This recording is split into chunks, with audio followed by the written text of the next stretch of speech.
Olá, sejam muito bem-vindos, sejam muito bem-vindas. Está começando mais um JF Entrevista, um programa em que conversamos sobre política, economia, saúde, educação, meio ambiente, ciência, tecnologia e muito mais. A nossa convidada de hoje é a prefeita de Juiz de Fora, Margarida Salomão, do PT. Ela assumiu a administração do município no dia 1º de janeiro de 2021, para um mandato que segue até 31 de dezembro de 2024. Maria Margarida Martins Salomão é a primeira mulher à frente da Prefeitura de Juiz de Fora. Margarida também foi deputada por 3 mandatos, de 2012 a 2021. Professora emérita da Universidade Federal de Juiz de Fora, foi reitora da instituição entre os anos de 1998 a 2006. Doutora em Linguística pela Universidade da Califórnia, Berkeley, também foi pesquisadora visitante da instituição em 2006 e 2007. Muito obrigada, viu, Margarida, por sua participação, e participa com a gente o Paulo César Magela, editor-geral da Tribuna de Minas. Ô Margarida, muito obrigada, por estar aqui. Sei que seu tempo é muito escasso, mas muito obrigada por estar com a gente aqui nesse debate, e queria que a senhora começasse falando o lema principal, Juiz de Fora é uma cidade hoje para todos, como diz o lema desde a campanha da senhora? Em primeiro lugar, eu quero dizer da minha alegria de estar aqui com você, com Paulo César, nessa iniciativa da TV Câmara, que enriquece tanto o debate político na nossa cidade. Então, eu quero dizer que o tempo que eu dedico aqui é um tempo muito bem empregado, porque é uma forma também de nós conversarmos com a nossa cidade. Eu quero dizer a você que nós iniciamos esse governo numa situação inédita na história de Juiz de Fora, aliás, na história do Brasil. A pandemia do Covid foi um evento inesperado para o qual ninguém estava preparado, e isso levou, de fato, a uma consequência terrível, não só no campo da saúde, mas no campo da vida urbana. Eu recebi essa cidade fechada. Eu passei um ano fazendo a gestão da tragédia, seja aquela na forma da morte de tantas pessoas em Juiz de Fora, quase 800 pessoas naquele ano, 800 pessoas falecidas por Covid, como a aflição dos outros. Então nós tivemos que, em primeiro lugar, superar a pandemia. Isso certamente foi um processo para todos, porque felizmente o SUS é um sistema universal. Então ricos e pobres todos se serviram dele. E foi através daquela vacinação maciça que nós fizemos que nós conseguimos dar um passo adiante da cidade. Quero lembrar também que àquela altura nós vivíamos um tempo muito complicado. O governo federal jamais assumiu para si a coordenação do combate à pandemia. Pelo contrário, travou uma discussão, a meu ver, muito lesiva à sociedade sobre a ineficácia das vacinas. Então isso gerou uma polarização, ou agravou a polarização na sociedade. Abre a loja, fecha a loja. Você quer que abra a loja porque você tem essa política. Você quer que feche a loja porque você tem aquela política. Então foi um grande trabalho que nós tivemos de recuperar a confiança pública. E num momento de profunda crise social. Tanto que eu disse, quando eu cheguei, que tinha 3 coisas que nós tínhamos que fazer imediatamente. Uma era derrotar a pandemia. A segunda era combater a fome. Porque as pessoas estavam em Juiz de Fora, você deve se lembrar. Aqui o Parque Alfeld, aqui de frente à Câmara, era um condomínio de moradores de rua. As ruas esburacadas, mato para tudo quanto é lado. Então a terceira coisa que nós tivemos que fazer foi recuperar a cidade para os cidadãos e as cidadãs. E foi daí que nasceu o projeto Boniteza, que hoje é uma realidade pela cidade inteira. Então, nesse sentido, eu quero dizer que nós trabalhamos para que a cidade pertença a todos, e todo mundo tem um sentimento de pertencimento da cidade. Dizer que a cidade é de todos, que todos participam com igualdade, implicaria em dizer que nós aqui na nossa gestão conseguimos um feito inédito mundialmente, que é derrotar o sistema capitalista. Como isso definitivamente não está no nosso horizonte, o que eu posso dizer é que essas políticas que nós implementamos desde o início do mandato são políticas, de fato, de inclusão, de universalização, de respeito à diversidade. Eu não sou a primeira mulher prefeita de Juiz de Fora, mas eu sou a primeira mulher prefeita de Juiz de Fora que tem um secretariado paritário de homens e de mulheres, que tem uma representação de pessoas negras em posições centrais de governo. Não apenas na Secretaria de Combate ao Racismo. Sim, já se esperava que na Secretaria de Combate ao Racismo você tenha uma pessoa negra, mas não se espera que você tenha uma pessoa negra, um homem negro como o Márcio das Chagas, na Secretaria de Planejamento, ou uma mulher negra como a Fabíola na Secretaria de Agricultura. Isso é inédito. Então, isso também é uma forma de você enunciar com consequência essa nossa convicção de que a cidade deve ser de todos e para todos. Bem, primeiro eu quero agradecer de voltar aqui no programa, né? E agradecer à prefeita Margarida por estar aqui conosco. Margarida, você estava falando sobre a pandemia e certamente ela gerou vários desafios para os poderes públicos. E no caso de Juiz de Fora, a cidade tornou-se quase que um acolhedouro das demandas da região, que é uma vocação da cidade, mas principalmente na área de saúde. Sim. A gente teve atendimento não só da Zona da Mata, mas também de outras cidades fora de Minas Gerais, como Três Rios, por exemplo. Isso impôs uma série de políticas e mostrou a eficiência do SUS. Nessa semana agora, você participou de uma entrevista coletiva sobre o retorno das obras do Hospital Universitário, um esforço que você, junto com o reitor Marcos Davi, demandou lá em Brasília, junto com a deputada Ana Pimentel também, isso. E agora está se concretizando com essa obra. O resultado disso tudo, qual é a política que nós vamos ter daqui por diante, quando esse hospital for inaugurado, em relação à saúde da Juiz de Fora? Dá para acolher toda essa demanda? O que significará isso para a Prefeitura Municipal? Bom, eu acho que você fez uma pergunta naturalmente muito instigante, como se poderia esperar de você, mas é uma pergunta que a gente tem que responder em várias camadas. Bom, primeiro, o Hospital Universitário vai ser o grande hospital público da região. E isso é muito importante. Nós temos um hospital público, que é o HPS, que funciona num prédio alugado, com muitas precariedades. Então nós precisamos, de fato, de um hospital público, e é por conta disso que gestões anteriores apostaram no compromisso do governo de Estado de construir um hospital regional, porque não há um grande hospital público em condições de acolher não só a demanda da cidade, como a demanda dos 94 municípios que fazem parte da nossa macro-região, e ainda, como muito bem lembrou o Paulo César, outros que nem são da nossa macro-região, mas que, na prática, pertencem à Grande Juiz de Fora, de Petrópolis para cima, todo mundo vem para cá.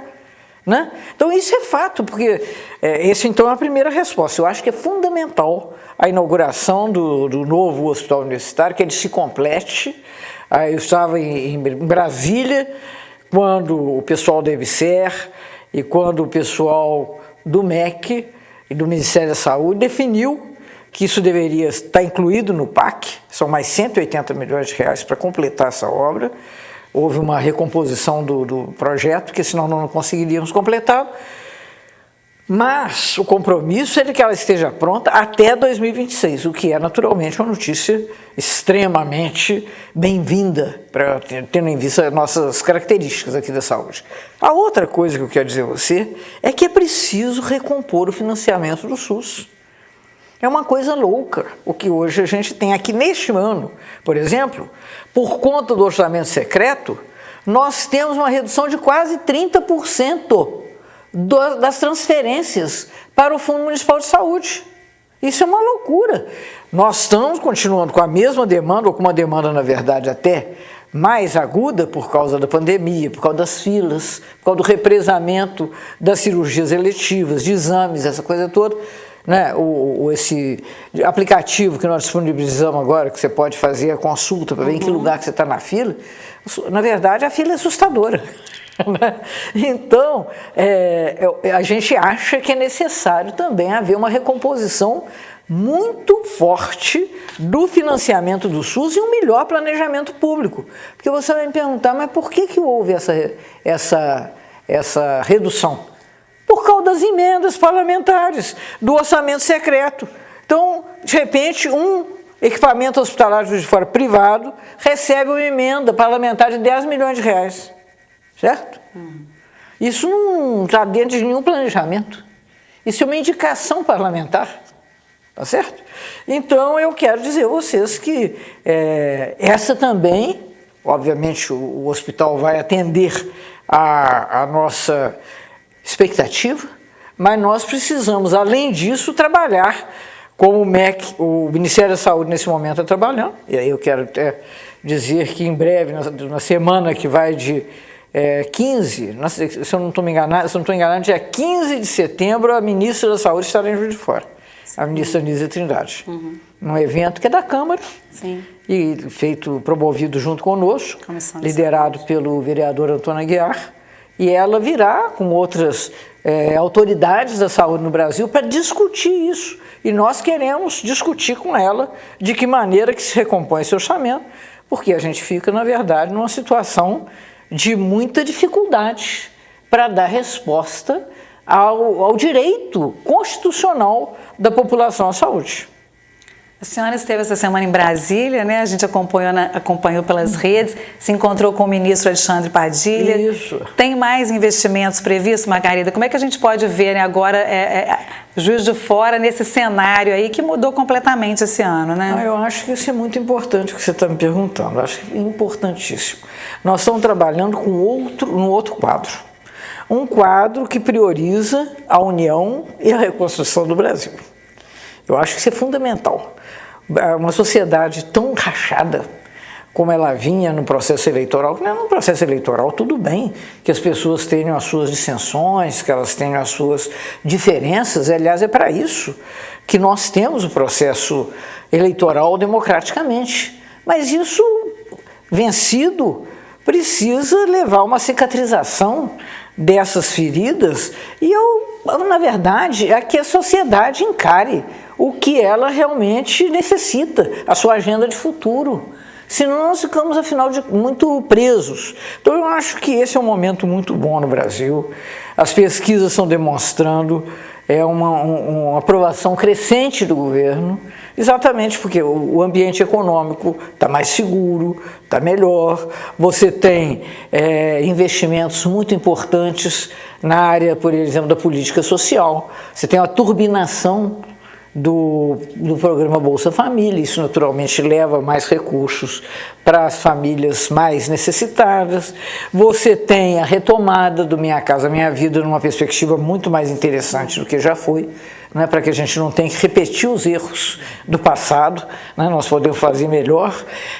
Estamos nesse momento também retomando os investimentos públicos com o PAC 3, então isso é muito importante, porque você não vai ter, na verdade, um processo de desenvolvimento sem investimento público. Isso não tem lugar nenhum do mundo. Não há lugar do mundo em que você tenha um processo de desenvolvimento resiliente, robusto, que não tenha um forte investimento público.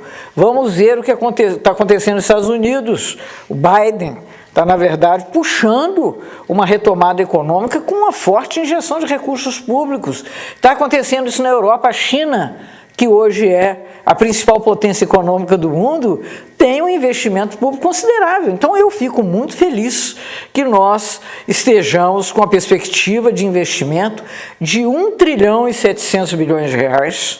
com parcerias público-privadas, que também isso é muito importante, de tal modo que a gente possa, num novo cenário, pensar num país mais desenvolvido, e um país mais desenvolvido é um país em que a população vive melhor, né? Então isso é muito importante.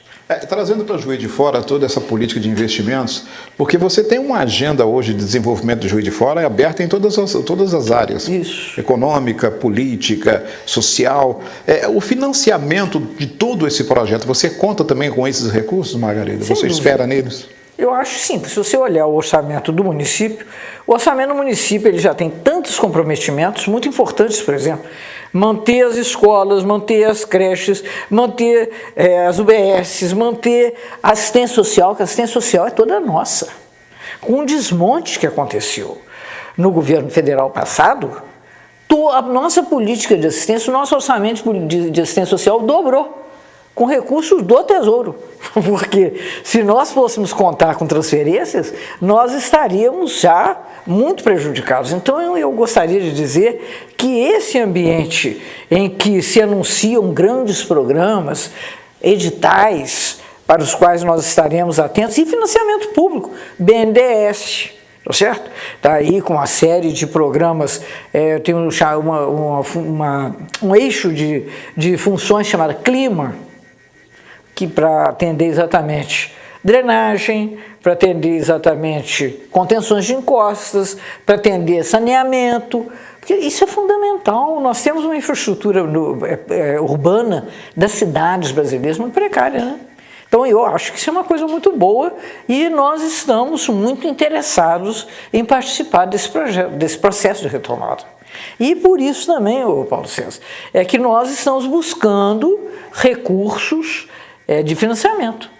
O município ele tem um comprometimento mínimo de financiamento no seu orçamento. Para que você possa tomar dinheiro público, você pode ter um comprometimento de até 11% do seu orçamento. Sabe qual que é o comprometimento do orçamento de fora? 1,5%. Tá? Então você tem isso tudo aqui para percorrer. Nós somos uma cidade em excelentes condições de obter recursos por financiamento, a fundo perdido também, mas nós precisamos, porque a nossa estrutura, na nossa infraestrutura urbana, há muitos anos não recebe investimentos de envergadura de porte. Né? Bom, isso implica, desculpa, Maria, só para pegar no gancho aí. Os assuntos vão intercalando. Né? Isso implica, Margarida, num eventual segundo mandato seu ou um sucessor, ele não terá nenhum comprometimento assim, deixou o caixa todo comprometido para mim. Olha, nós estamos, na verdade, evoluindo da forma mais positiva. Quando nós iniciamos o governo, o caixa, vamos dizer assim, a situação financeira da prefeitura tinha uma classificação C. O governo federal tem uma medida que se chama CAPAG. Você chama aqui exatamente capacidade de pagamento, né? CAPAG. Não é tão difícil, né? Então, CAPAG C. Hoje, nós já conseguimos evoluir. Nesse momento, nós estamos classificados como CAPAG B. Mas até o final da minha gestão nós vamos chegar a ser um CAPAG A, por conta exatamente da nossa capacidade de gerir. E olha que nós estamos vivendo um momento muito difícil de redução significativa das transferências de ICMS, das transferências do Fundo de Participação do Município, por causa de quê? Por causa das loucuras do ano passado, em que foram feitas tomadas várias iniciativas, inclusive com interesse eleitoral, que levaram nesse ano a uma queda de transferência, por exemplo, do Fundeb. O nosso Fundeb esse ano está numa trajetória declinante. Então o que está segurando? Exatamente as receitas do município, que nós estamos conseguindo manter e melhorar a nossa capacidade de arrecadação, e também o fato de que nós temos um esforço de governo muito austero, muito rigoroso, e com isso nós estamos conseguindo fazer muito, porque nós estamos entregando obra pela cidade inteira. E é desse tema que nós vamos falar, obras, no próximo bloco. Agora nós vamos para um pequeno intervalo e a gente volta daqui a pouquinho com a prefeita de Juiz de Fora, Margarida Salomão. Até já!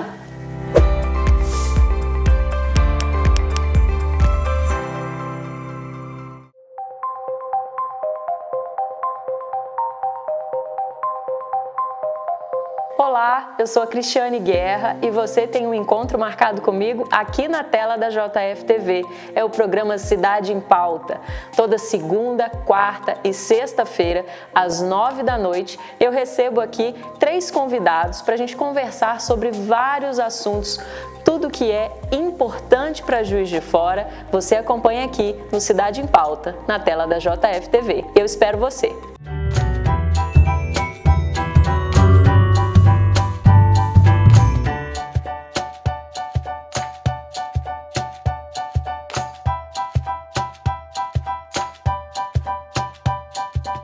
Olá, tudo bem? Eu sou a Maria Judite, apresentadora do Café com Política. Estou aqui para te convidar para o episódio inédito que vai ao ar na terça-feira, às 9h. O assunto do videocast dessa semana é o Estatuto da Igualdade Étnico-Racial. Para falar desse assunto com a gente, os convidados são a vereadora Laís Perru, do PT, e o representante do Movimento Negro Unificado de Juiz de Fora, o Marconi Coutinho. Eu aguardo você. O nosso videocast vai ao ar nas terças-feiras, às 9h, com reprises às quintas e aos sábados, no mesmo horário. Até lá!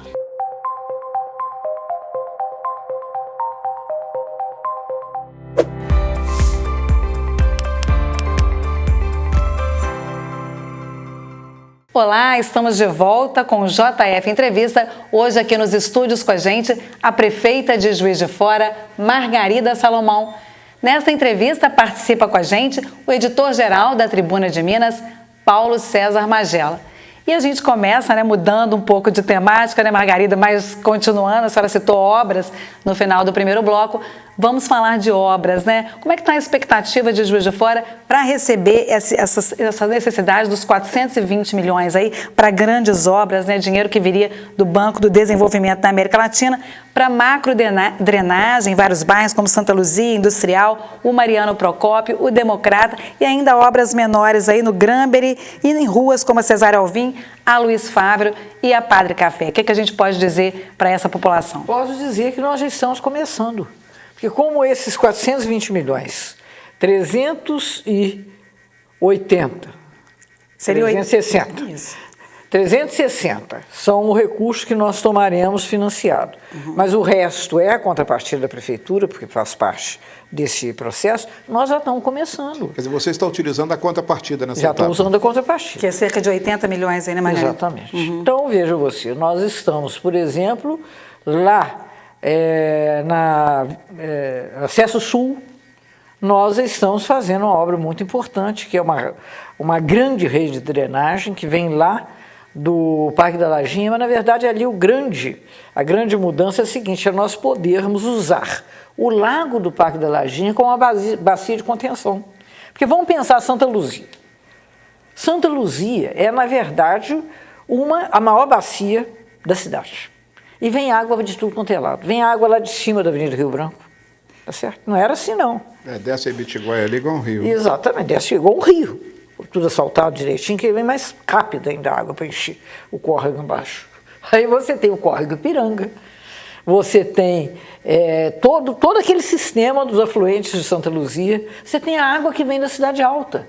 Uma das últimas enchentes no bairro é a água que veio pela Avenida Melo Reis. Uma coisa doida. Então, isso nós vamos recolher, tá certo? Já é uma forma de mitigar. Para as chuvas deste ano, não vai estar resolvido, mas nós vamos estar atenuando essas dificuldades, primeiro com a grande a grande limpeza do córrego, daqueles córregos. Santa Luzia, Ipiranga, nós estamos fazendo isso até muito bonitinho com o Bobcat, que ele entra pela manilha dentro, que é uma coisa até difícil de fazer com seres humanos, que aquilo é esgoto, Paulo César? Aquilo é esgoto. E a gente botava as pessoas dentro do esgoto fazendo limpeza, era uma coisa horrível. Então agora você tem tecnologia para fazer isso muito melhor, de uma forma muito mais satisfatória, então você está desobstruindo. E essa obra que nós estamos fazendo já é para reduzir essa chegada de águas ao Vale do Santa Luzia. Lá no bairro Industrial, nós também já começamos a fazer, vamos fazer o dique, aquele murinho, ali às margens do Paraibuna, cerca de 1 quilômetro de muro. Vamos fazer também ao largo do próprio córrego Maitá, porque o bairro ele desce assim, Ele é um bairro que ali na Avenida Brasil, no acesso norte, ele está nessa altura, ele vai... Mais baixo que o leito. Exatamente. Então Aí a dá água corre refluxo, para dentro do bairro. Dá refluxo. Exatamente, dá refluxo. Então nós estamos tendo, vamos ter que recompor todas as redes, separar a rede de água, rede de águas pluviais das redes de esgoto. Vamos ter que refazer as redes todas e vamos fazer um sistema também de contenção, uma bacia sobre a qual estará um lindo parque linear, o que é uma coisa boa também, porque aquele bairro é um bairro muito sofrido, não tem nenhum investimento urbano de qualidade. Né? Então ali nós já estamos fazendo. Já estamos também iniciando as obras lá do Cesar Alvim. E veja você, ali no sopé do bairro Dom Bosco, ali perto da maternidade, naquela região ali, nós estamos fazendo uma obra de drenagem que é uma coisa imensa. 15 milhões de reais. Isso é uma coisa engraçada, né?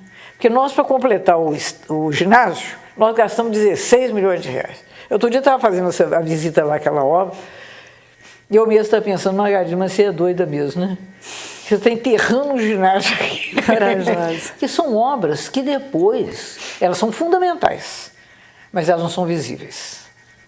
Só que sem elas, a cidade não funciona. Pois é, e esse é um drama, é uma questão que muitos administradores deixaram de fazer obras que não aparecem por conta da política. Claro, mas aí é uma má política, porque em algum momento o meio ambiente cobra, o meio urbano cobra. Dá uma chuva e as chuvas são cada vez mais volumosas, mais perigosas, né? Nós estamos vendo aí no mundo inteiro a crise climática, né? Os incêndios no Havaí. Onde é que se tinha ouvido falar isso algum dia? Incêndio devastou uma das ilhas do arquipélago. Da mesma forma, no Canadá, né? Chuvas que devastaram metade do Paquistão, quer dizer, é no mundo inteiro que está acontecendo isso. E aqui também. Então, a senhora pegou o governo também com chuvas fortíssimas, né? Fortíssimas, não, veio tudo junto. É uma conjunção astral, assim, muito desafiadora. Como era a primeira mulher, Marisa, agora... Vamos deixar tudo para ela, né? Ô, Margarida, dentro de investimentos, tem previsão de verba do DENIT? Como é que está a BR-440? Outras JK? Como é que está essa? Olha só, DENIT nós já estamos combinados com eles, de eles financiarem, nós vamos fazer com a Empave, a recomposição toda do leito da 267 dentro da cidade, que é o acesso norte, que é a JK, sim, aquela Avenida Brasil dos dois lados, então nós vamos recompor tudo, vai ficar uma beleza. Você vai usar o lado direito também, né? Porque o lado esquerdo é que é a 267. Né? Exato. Nós vamos fazer os dois lados. Porque na verdade também né? Sim. Né? Porque você tem de um lado do outro, você tem as duas mãos. Exatamente. Né? Então, nós já estamos combinados com o DENIT já liberou isso. Eu, na verdade, estou esperando o DENIT uma outra coisa que é muito melhor. Junto da DENIT e da NTT. É para fazer aquela alça famosa lá na altura da represa, da Celor. Sabe? Para combinar com aquele viaduto da Celor, a gente fazer uma alça ali para permitir um pleno aproveitamento do Porto Seco. Juiz de Fora tem um enorme potencial como polo logístico, porque nós temos modal ferroviário.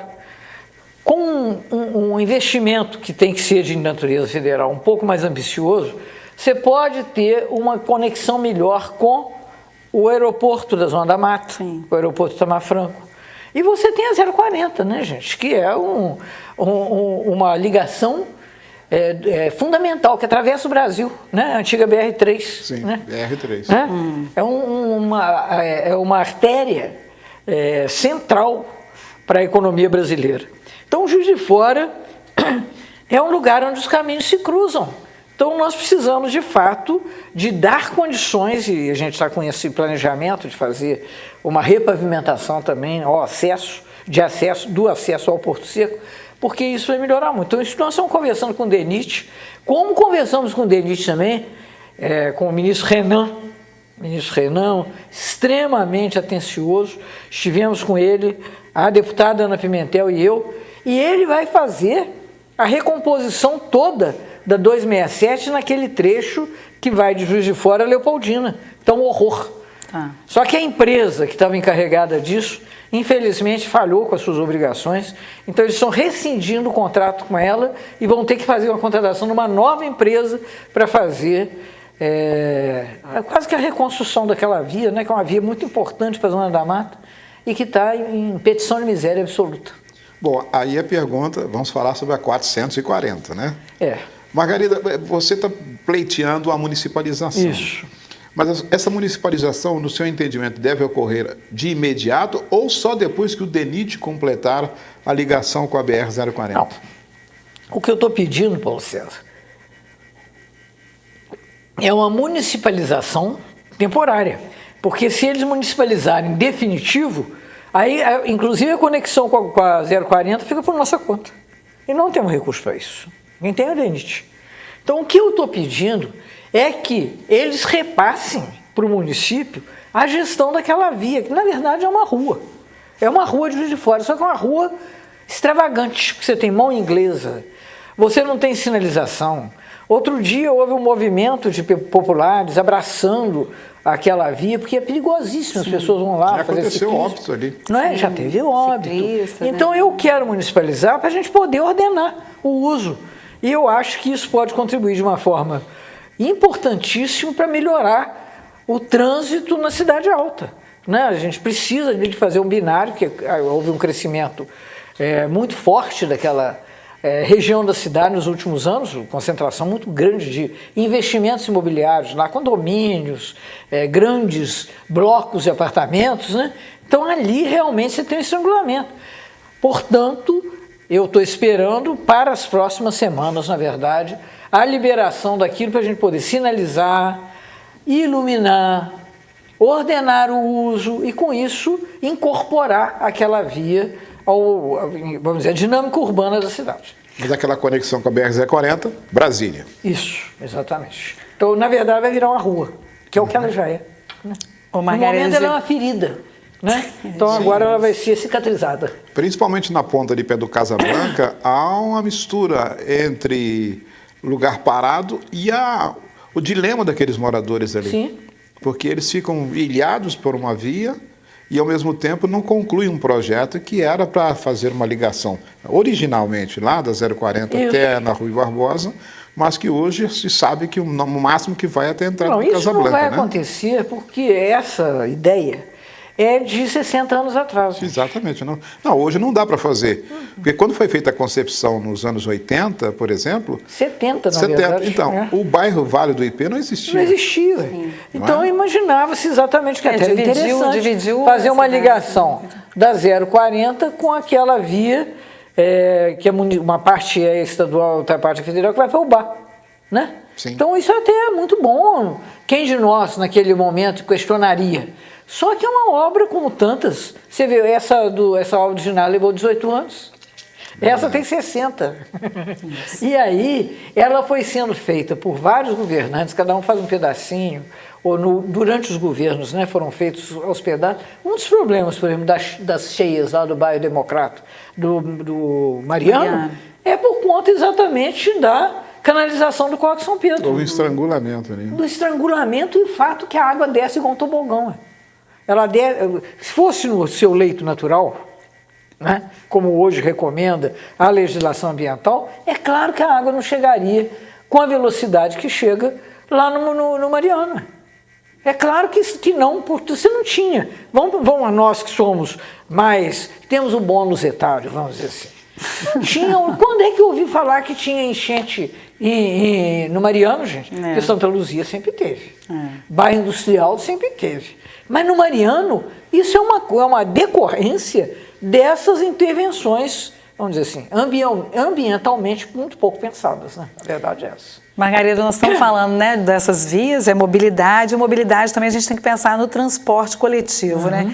Como é que a senhora avalia hoje? Houve uma tentativa de remodelação, ainda existe isso? Existem projetos aqui de ter o transporte gratuito, né, nos domingos e feriados, os ônibus? Deixa eu te falar uma coisa. Nunca houve em Juiz de Fora uma alteração tão forte do sistema de transporte coletivo como a que nós fizemos nessa gestão.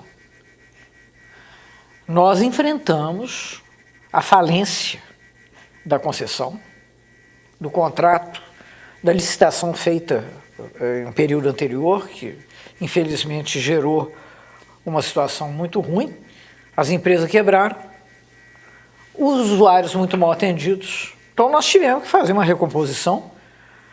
Das 4 empresas que originariamente constituíam as concessionárias, hoje nós temos 2, certo?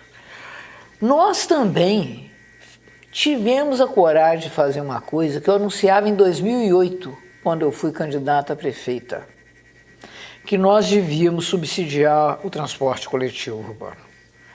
O transporte coletivo urbano, hoje, é um direito constitucional, igual a educação, a assistência, a segurança. O direito à mobilidade é um direito constitucional. Sim. Então é lógico que você tem que ter recursos públicos bancando isso. Hoje no Brasil você tem quase 100 cidades com tarifa zero. Tarifa zero porque o município arca com o custo da passagem. Aí são os municípios ricos, né? Tipo Maricá, tipo Nova Lima, cidades que recebem royalty, né? Ou royalty de minério, ou royalty de petróleo. Então aqui, evidentemente, nós não temos recursos para isso. Mas eu quero dizer a você, Marisa, tem 3 projetos nesse momento tramitando na Câmara que visam a estruturar o sistema de mobilidade prevendo o subsídio público ao direito à mobilidade. Veja você, tem uma PEC da deputada Luísa Erundina, que foi quem começou a fazer isso, foi a primeira que fez isso no Brasil, na cidade de São Paulo.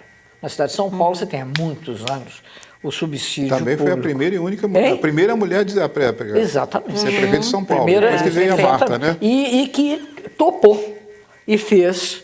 Então ela começou a subsidiá-la. Na Europa, é subsidiado de tal modo que metade do custo é assumido pelo poder público. Então, isso é você tem uma PEC da Erundina, você tem veja você, um projeto de lei de origem do então senador Antônio Anastasia, que está tramitando no Senado, e cujo relator é o senador veneziano Vital do Rego, com quem, inclusive, eu ia me encontrar ontem, mas aí a minha agenda encavalou. Mas eu vou voltar lá para conversar com ele. E tem uma outra que está vindo no Ministério da Cidade, um outro PL que está vindo no Ministério da Cidade, que vai ser o Marco Nacional da Mobilidade Urbana. Essas 3 peças legais federais preveem o financiamento público da mobilidade das pessoas no transporte coletivo. Porque isso é irreversível, não tem como. Com o meio ambiente, você sabe que aqui em Juiz de Fora 80% das emissões de carbono procedem do trânsito? 80%. Olha, você está vivendo num mundo em que a tragédia climática está cada vez mais patente. Então é lógico que você tem que estimular o transporte coletivo sobre o transporte individual. Você tem que criar condições para que as pessoas se desloquem a pé ou de bicicleta. Mas, de todo modo, no que diz respeito ao transporte coletivo, e frotas eletrificadas, por exemplo, que é isso que está agora na ordem do dia, né? Frotas eletrificadas. Então, nós estamos pensando isso. Portanto, eu tenho clareza de que o meu compromisso de fazer uma grande mudança no sistema público de transporte é alguma coisa que está sendo feita e que vai ainda ser radicalizada, vai ser mais avançada nos próximos meses da gestão.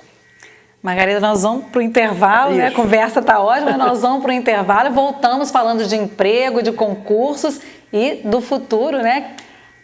A Margarida tem mais 1 ano e 4 meses, né, Margarida, pela frente, mais ano que vem é ano de eleição. Vamos falar disso tudo no último bloco. Até já!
Olá, estamos de volta com o JF Entrevista, hoje recebendo aqui nos estúdios a nossa prefeita Margarida Salomão.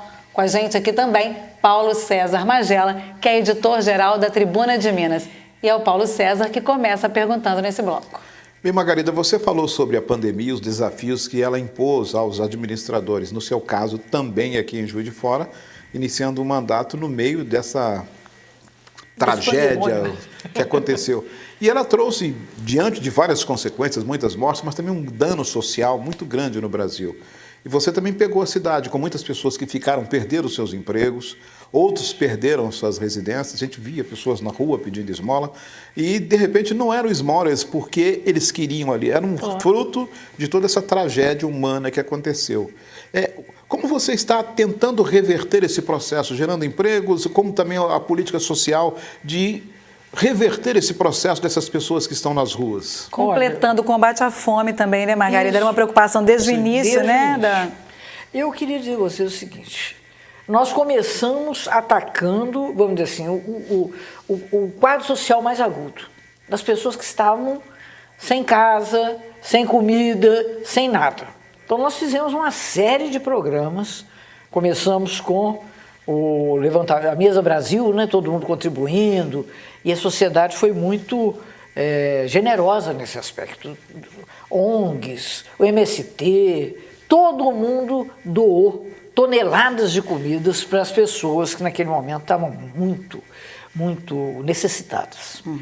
E aí nós começamos a fazer uma série de coisas que a Nádia, a secretária de Educação, falou comigo, Margarida, as moças nas creches, as pessoas que estão trabalhando na educação infantil, diz que as crianças estão com um choro diferente, o choro da fome. Coisa tristíssima. Então nós tivemos, por exemplo, na escola, porque a criança vai lá todo dia, né? Nós fizemos, inclusive nas férias, distribuição de alimentos. Introduzimos o café da manhã. Segunda-feira ainda tem isso. Segunda-feira a criança chega assim, porque ela deve ter comido mal no fim de semana. Então, gente, são 46 mil crianças que estão sob a nossa guarda na rede municipal.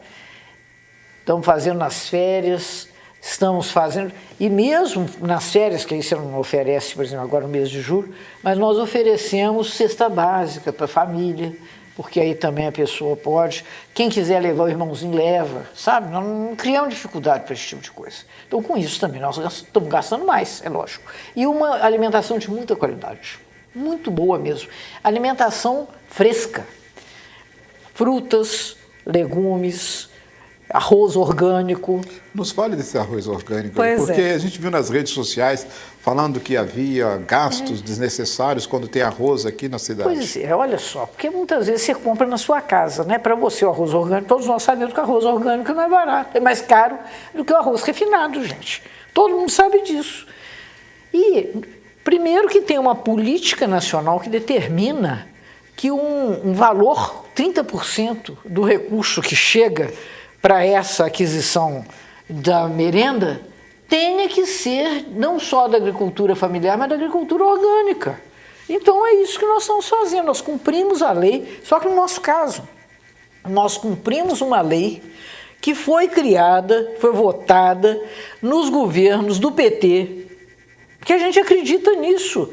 Em Juiz de Fora, hoje, nós somos os grandes compradores de quem produz comida nas pequenas propriedades. Porque fora isso, você tem um esvaziamento por completo da região rural. A região rural está virando o quê? Condomínio, porque não tem atividade, não tem vida econômica. Então, em primeiro lugar, você está oferecendo a essas pessoas, a essas famílias que vivem da terra, condições de sobreviver. Segundo, nós estamos garantindo às crianças comida boa, comida que não envenena a água, que não envenena a terra e que para elas é muito melhor. Todo mundo sabe disso. Agora, mas é mais caro? Claro que é mais caro. Agora eu pergunto a vocês, por que para as nossas crianças das escolas públicas nós devemos oferecer uma comida pior do que aquela que possivelmente está sendo oferecida nos estabelecimentos particulares, aqueles que eventualmente têm educação integral, né? e, portanto, oferecem refeições aos seus alunos. Eu acho que a escola no Brasil é a grande ferramenta de combate à desigualdade. Eu vou contar uma coisa para vocês de muitos anos atrás, Paulo César, da época do Tarcísio. O Zaguinha montou uma casa lá na Rua Espírito Santo para as meninas, chama Casa das Meninas. Então, eram as meninas que Casa das também... Meninas Artesãs? Eu nem me lembro, mas eram as meninas, e aí tinha uma série de atividades, teatro, dança, não sei mais o quê. Eu me lembro uma vez de ter chegado, quando nós abrimos a casa e tudo, e a casa tinha uma sala que uma parede inteira era de espelho, porque era a sala em que as meninas aprendiam a dançar. Aí alguém, eu lembro de pessoas falando assim, exagero, né? Para que essas meninas precisam de uma sala com espelho de parede inteira? Falei, gente, mas essas meninas são iguais a todas as outras que vão nas escolas de balé, que tem uma parede de espelho, porque é assim que você aprende a dançar dessa forma. Então, eu acho que tem aí um ranço tão forte contra as classes populares. E talvez o envolvimento do MST também, Margarida, a forma como a própria também, mídia trata, claro. né? Em 40 anos aí, quase 40 anos de MST, a forma como ele é tratado mediaticamente. Isso eu acho é uma expressão de preconceito. A nossa sociedade, infelizmente, ela é clivada de preconceito. O MST hoje é o maior produtor de arroz orgânico do Brasil. Tá certo? Escolheram isso, porque você tem outras formas de produção agrária que escolhem outra tecnologia. Então, eles encontraram um nicho, que é um nicho, por sinal, muito sábio, né? Muito interessante do ponto de vista da saúde, do ponto de vista do desenvolvimento. Aqueles de nós que viajamos, não sei se você viaja muito, mas o Paulo César que vive viajando, ele sabe, você chega na Europa, você chega num lugar que vende cooperativas de produtos orgânicos. Parecem até, as lojas são lindas, lindas, porque as pessoas valorizam aquilo. Então nós aqui também, com certeza que valorizamos. Você chegar no supermercado gourmet que tem em Juiz de Fora, aqueles que são mais gourmetizados, você tem uma área em que você oferece esses produtos que são uma linha de produtos diferentes, né? Muito mais valorizados. Então eu acho que tem um preconceito muito forte, um ranço de fato, mas eu acho que é até importante que a gente esteja fazendo essa conversa aqui, que é para botar a bola no chão, né? Para a gente poder chutar e fazer gol, porque senão não adianta. Aí a gente fica discutindo fantasmas, factóides, não sei mais o quê, e perdemos a oportunidade de, inclusive, eu acho que esse é um papel importante desse diálogo que vocês estão promovendo, promover uma pedagogia política. Porque a gente não pode fazer um debate importante, relevante, se a pessoa não sabe nada, né? Eu acho que é um momento importante de oferecer mais conhecimento, mais informação, para que as pessoas possam se situar de uma forma mais razoável. Mudar olhares também, né, Margarida? Mudar o olhar, exatamente. Importantíssimo, Margarida, né? exatamente. Ô, Margarida, falamos de merenda, ainda dentro da educação. Como é que está o concurso do magistério e outros concursos, né, que a prefeitura está pensando em abrir? Já temos o concurso dos agentes de endemia também anunciado, né? Pois é, olha só, esse concurso do magistério, há quantos anos que ele está sendo postergado? Então eu fico muito feliz que nós estejamos fazendo coisas que há muitos anos, quando eu fazia campanha, fiz tantas campanhas, né, as pessoas me perguntavam, você vai abrir museu? Abrir museu. Você vai concluir o ginásio? Concluir o ginásio. E aí? Vai ter o concurso do magistério? Está aí o concurso do magistério. Nós não conseguimos ainda fazê-lo todo, porque houve uma judicialização, como hoje acontece para todos os concursos públicos, sempre tem alguém que se acha, enfim, pensa de forma diferente, se acha prejudicado, judicializado. Mas agora, felizmente, nós chegamos num ponto, inclusive com um termo de acordo do qual participou com muita eficiência, o Ministério Público, o Poder Judiciário. Então, agora, dia 7 de setembro, nós vamos, felizmente, fazer o concurso de magistério, que é importantíssimo para você ter um quadro efetivo de educadores e educadoras, principalmente na nossa cidade. Estamos fazendo também, já fizemos, lançamos o edital, né, dos agentes de endemia, que também era uma combinação que a gente tinha com o Ministério Público por conta da necessidade da saúde, e vamos, nos próximos dias, lançar um concurso grande, quase 300 vagas para agente comunitário de saúde. Que ótimo. Né? Isso é uma boa coisa. Paulo César? Bom, diante de tantas demandas, eu queria dar uma refrescada aqui, porque você falou que você saiu daqui, foi para Brasília, de Brasília voltou para Juiz de Fora. Como é o dia da prefeita Margarida Salomão? Começa que hora? Enquanto eu estava falando com você. Ontem foi uma rave. Que eu saí de Juiz de Fora, saí de casa às 2 horas da manhã e retornei para minha casa às 1 hora da manhã. Então, 23 horas, porque esse lance de você em Juiz de Fora ter que pegar um voo no Rio de Janeiro, né? Porque os voos, graças a Deus, agora estão mais numerosos, né? Lá no aeroporto Tamar Franco, mas ainda são insuficientes para você ter uma agenda assim, realmente corrida, né? Não tem muitas opções. Então fizemos isso, eu cheguei cedo, fui para a prefeitura, porque eu tinha que encaminhar a coisa que nós tínhamos combinado lá em Brasília. Então é um dia longo, eu acho que é o dia dos prefeitos ou das prefeitas.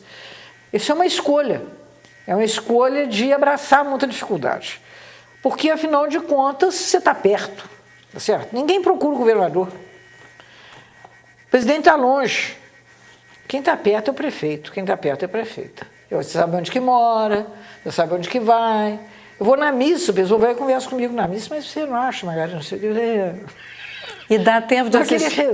Dá tempo de assistir o Botafogo, Margarida? Claro, tá? Sem dúvida, mas nesse momento que nós somos líderes, né? Então como é que eu vou perder a oportunidade de ver o Botafogo num momento tão feliz? Há quantos anos que eu não vejo o Botafogo dessa forma? Então eu não posso perder essa oportunidade.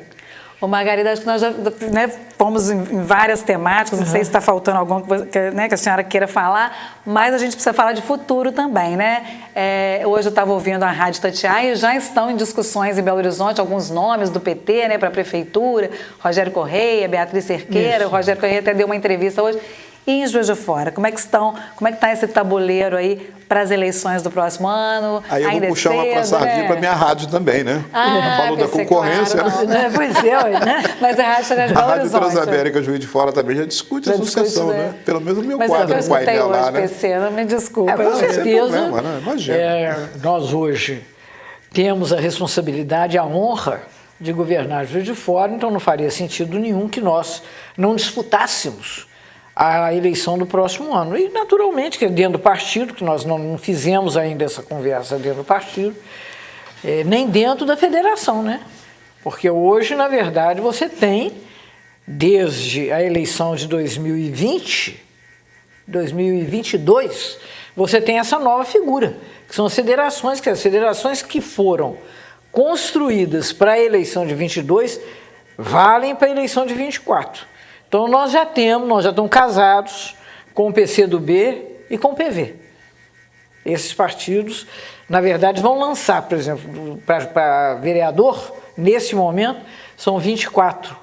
24? Não, 23. 23. Então, nós lançaremos uma chapa de 24 candidatas e candidatos dos 3 partidos, porque é como se fosse um partido, para todos os efeitos. Uhum. Então, isso aí nós já temos como uma composição para a disputa majoritária. E, naturalmente, nós estamos em conversa com todos os outros partidos, porque eu acho que é muito importante, nesse momento, para a cidade, que nós tenhamos um diálogo alargado, um diálogo como a gente vem fazendo. Desde que nós assumimos a prefeitura, nós temos conversado com todos os setores da sociedade. Só quem não quis conversar conosco mesmo, aí a gente não pode fazer nada, né? Mas não é por falta de esforço nosso.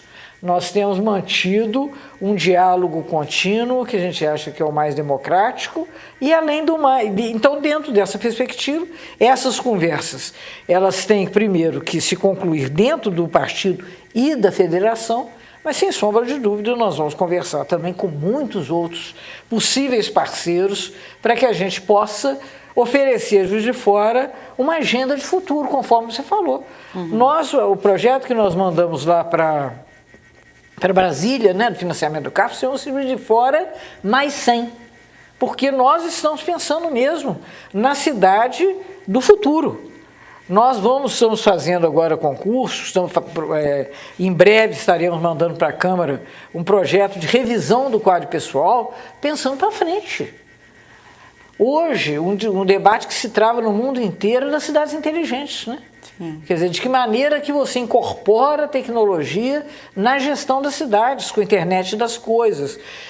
A chegada do 5G permite exatamente que você faça um gerenciamento muito mais preciso, muito mais barato também. Nós, nesse momento, estamos informatizando a prefeitura inteira, estamos em processo, né, de evolução da implantação do GRP, e eu acho, então, que isso tudo nos leva a mirar um futuro com energias renováveis, com um transporte, com a mobilidade muito mais sensível a essa questão, com a completação, né, que nós vamos deixar até fim de 24, nós vamos chegar a 50% da despoluição da bacia do Paraibuna. Margarida, você participa de vários consórcios de prefeitos, Frente Nacional, Associação Mineira dos Municípios. E como tem sido o diálogo com os prefeitos aqui da Zona da Mata? Porque não basta Juiz de Fora crescer sozinho se o entorno continuar pobre. Como tem sido o diálogo seu com os seus colegas prefeitos aqui da Zona da Mata? Ainda fizemos na semana passada uma conversa do arranjo produtivo do queijo, do qual participam hoje 11 cidades na Zona da Mata. Nós temos uma relação muito forte, como vocês mencionaram aqui no início da nossa conversa, com a saúde, por exemplo. Né? A saúde da Zona da Mata é aqui, toda. Porque você tem um desequipamento, uma desmobilização, inclusive, dos hospitais, até das regiões, das cidades médias do entorno. E eu acho realmente que nós temos que investir nisso, sabe, o Paulo César, na criação de riqueza local. Eu acho que uma saída óbvia é pela via da agricultura, porque essa é a tradição da região, né? Você tem uma outra saída óbvia, que é a promoção do turismo rural, turismo ecológico. A região é muito bonita, né? Então ela tem uma série de... Mas isso tem que ser melhor construído. Você tem também um APL muito interessante, que é o das confecções, né? Que envolve outras cidades também aqui. A cidade continua sendo muito viva nesse aspecto. Nós somos maiores produtores brasileiros, por exemplo, de cuecas, de meias, aí em Juiz de Fora. Mas você tem confecção forte, por exemplo, São João, Bicas, Mar de Espanha. Eu acho que nós carecemos aí de uma articulação mais resolutiva. Mas eu tenho esperança que com os programas do governo federal a gente possa buscar recursos nessa perspectiva. E uma coisa que é óbvia, que é a questão da logística, tá certo?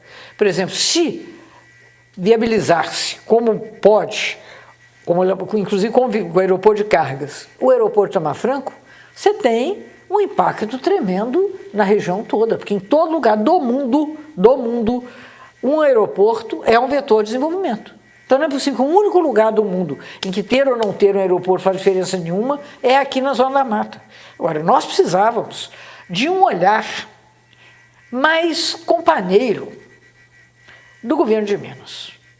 O governo de Minas, de fato, ele, há muitos anos, agora, tá certo? Quero deixar isso claro, não é de agora, é de muitas décadas que você tem uma espécie de abandono, de esquecimento. Você não tem investimento aqui. E eu acho que o governo... Por quê, Margarida? Eu acho que é política mesmo, né? A política, a Zona da Mata, ela é muito... Juiz de Fora, né? Nós somos a capital da Zona da Mata.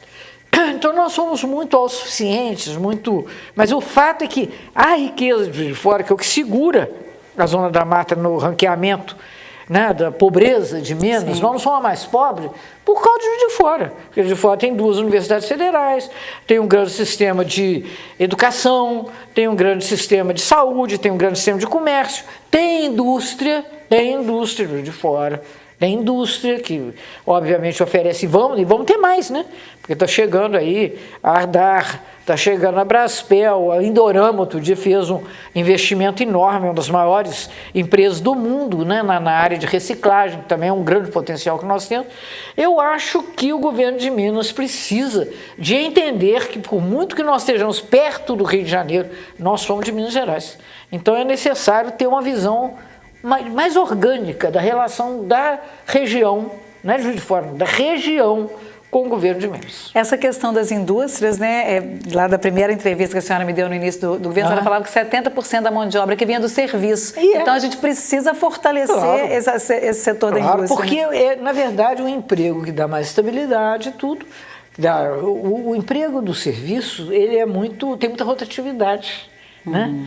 Então você acaba, apesar de oferecer renda para muita gente, agora que um fenômeno muito interessante, que o Inácio estava comentando comigo outro dia, em Juiz de Fora, é o fortalecimento dos MEIs, dos microempreendedores individuais, que as pessoas estão se formalizando, e é uma coisa espetacular. Porque como nós, em Juiz de Fora, desburocratizamos, hoje nós somos a primeira cidade do Brasil em liberdade econômica, acredite você, uma cidade governada pelo PT, mas que escolheu desburocratizar. Então você não tem dificuldades em Juiz de Fora para abrir a sua empresa e nós, na verdade, estamos procurando ajudar. E com isso, esses grandes mutirões que a gente tem feito, nós temos permitido que as pessoas tenham mais facilidade de acessar o trabalho, que é fundamental para a renda delas. Isso tudo é agenda de futuro. PC, nós estamos caminhando para o final. Eu tenho que perguntar, né, das relações do Executivo com o Legislativo, né? Como é que a senhora vê, né, esse trabalho até aqui? Como é que foi? Né, eu devo dizer que a Câmara Municipal de Juiz de Fora é uma grande parceira do Executivo. Nós, inclusive, não estaríamos conseguindo fazer esse tanto de coisa que nós estamos fazendo sem a parceria da Câmara. A Câmara votou, inclusive, coisas que são difíceis de votar, porque não é fácil explicá-las para o povo. Por exemplo, a Lei Geral do Saneamento. A Câmara votou, uma coisa muito sofisticada. A transação está agora na moda, o desenrola do governo federal. Nós já fizemos isso. Nós já fizemos, a lei da transação é o desenrola da cidade. Então nós estamos inteiramente contemporâneos com esse esforço de recuperar a economia, de oferecer grandes oportunidades. A Câmara votou a licença legislativa para a gente poder tomar esses 420 milhões, o recurso do Finisa. Então eu quero dizer a vocês, primeiro eu fui parlamentar, tenho um entendimento do papel do parlamento, então sou muito respeitosa das nossas relações, mas nós temos conseguido manter um diálogo de grande qualidade, de muita consequência positiva para a cidade. Então eu, na verdade, quero aproveitar essa oportunidade para cumprimentar a Câmara Municipal de Juiz de Fora, todas as vereadoras, todos os vereadores, e particularmente a mesa da Câmara, né, que inclusive é quem pensou agora nesse novo programa, que é uma bela iniciativa, e dizer que Juiz de Fora é feliz neste momento pela Câmara Municipal que tem. PC, podemos encerrar? Pedir? Podemos. Então vamos pedir, né, que a senhora diga, né, que marca, né, o PT, a administração da senhora está impondo, colocando em Juiz de Fora, não impondo, que é um termo ruim, né? Está deixando para Juiz de Fora, e uma mensagem da senhora para os juiz-foranos e juiz-foranas. Olha, eu vou começar do fim. Eu vou dizer que uma das coisas em que nós temos investido com muita confiança é na recuperação do orgulho da cidade. A cidade passou por um período muito deprimida, sabe? Sim, a depressão. Então, nós estarmos aí outra vez com o museu aberto, as pessoas visitando o museu, a recuperação dos espaços públicos, o parque municipal, o ginásio, Tem festa para todo lado, a volta do carnaval para a sua data, com o desfile de escola de samba. Eu acho que Juiz de Fora está começando de novo a acreditar em si mesma. Nem sei por que ela tinha tanta dúvida, porque eu acho que é uma cidade com enorme potencial, uma grande qualidade, uma excelente qualidade de vida, se você pensar em comparação com as outras cidades brasileiras, e que de fato tem muito, é um lugar de gente muito talentosa, de gente muito criativa, de gente muito trabalhadora. Eu acho que o legado que nós vamos deixar, queremos deixar, primeiro, é de que essa cidade é de todos e pertence a todos. E é, portanto, nosso dever público de assegurar a cada uma e a cada um o seu direito à cidade. A mensagem é essa mensagem. Muito obrigada, muito viu, obrigada Margarida, por essa entrevista. Muito obrigada, Paulo César, por abrilhantar aqui mais uma vez, né? Abrilhantar um pouco forte, né? Participar. Participar aqui com a gente. Participar com brilhantismo. Exatamente. Sempre com considerações muito importantes, né, prefeita? Muito obrigada a vocês pela audiência e até a próxima semana.